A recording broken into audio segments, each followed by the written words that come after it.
Have you ever noticed something strange about dating apps? Many men spend months, even years on them, swiping, matching, trying different approaches. Yet the real world results barely change.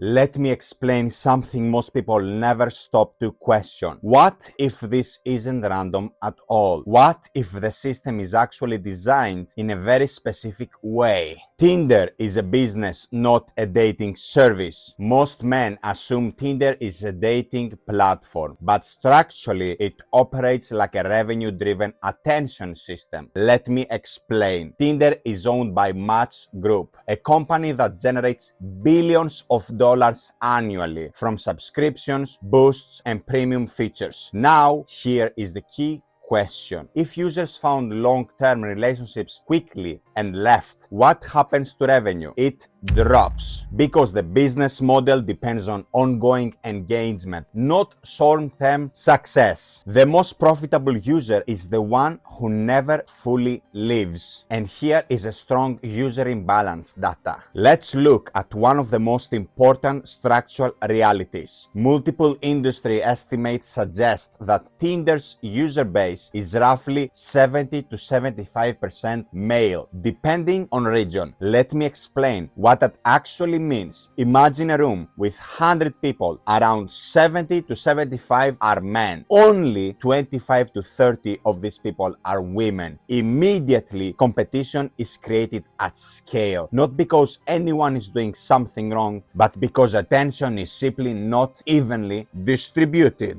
When supply heavily outweighs demand, attention stops being fair. And here is a significant attention distribution, a very important fact. Now, let's go deeper. Studies and behavioral analysis of online dating platforms consistently show that a small percentage of users receive a disproportionately large share of matches and attention. Let me explain. Imagine 100 men on the platform. If a relatively small group receives most of the likes and matches, the majority are competing for what remains.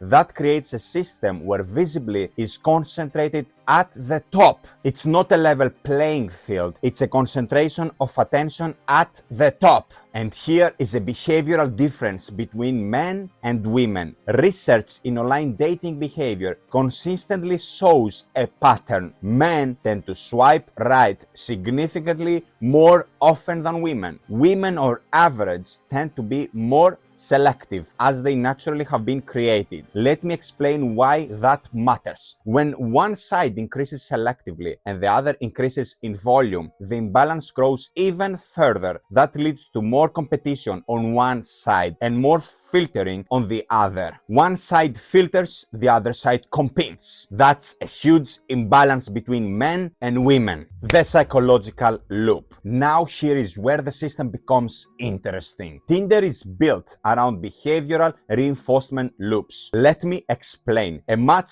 triggers a dopamine response. A match creates anticipation. A notification on Tinder creates validation. None of these guarantees outcomes, but all of them reinforce continued usage. This is what keeps users engaged over time. This is how Tinder keeps its customer in a loop and they never actually succeed. The system doesn't need success, it only needs anticipation. And here is the illusion of progress. This is where many men get trapped without realizing it. A man can spend hours on the app and feel active. Let me explain what's actually happening. Swiping, matching occasionally, messaging, and checking constantly replies feels like you're actually active as a male and you put effort towards something. But when you zoom out, very little real-world progress has been made. No face-to-face communication, no social skill development, no physical presence experience. You never met the person in real life. Everything happened in front of a screen, and a screen means literally nothing. It's just pixels. There is no actual human interaction here. Just interaction inside a closed digital system. Activity is not progress when nothing in your real life changes. Why this affects self-worth? The biggest issue isn't rejection, it's interpretation. Let me explain. When a man starts measuring his value through matches and responses, he begins outsourcing his confidence. But digital platforms are not an accurate reflection of your personal growth. They reflect engagement patterns, but not human value. An algorithm does not measure your worth, it measures your visibility. And here is the real lesson. The point here is not that Tinder is good or bad. The point is understanding what it is designed to optimize. It is optimized for engagement, not self-improvement, not confidence building, not personal development. Let me explain the takeaway clearly. If you use it, treat it as a tool, not a system of validation, because real value is built outside of it through discipline, real social interaction with other people, and consistent self-improvement. Apps can distribute attention, obviously, but only real life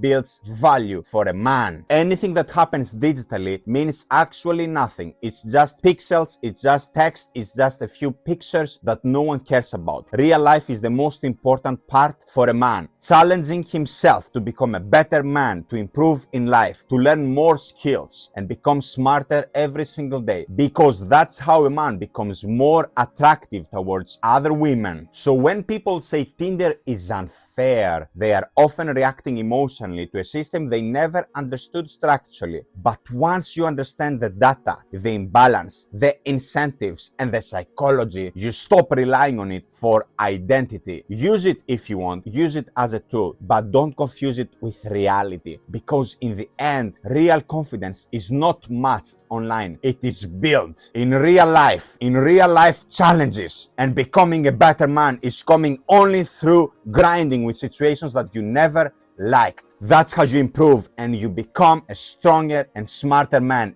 every single day. Never give up and never let a Tinder application to tell you who you are. You decide who you are. You create your own life, not an app, not a few pixels on a screen. You are responsible for your actions, no one else. Become a man. Start from today. This is The Strategic Man, and my name is Achilles. If you want more dating advice and self-improvement videos, you found the right channel. Like the video, click the subscribe button right now. Let's all of us improve together and become better men every single day. See you in the next one. Bye.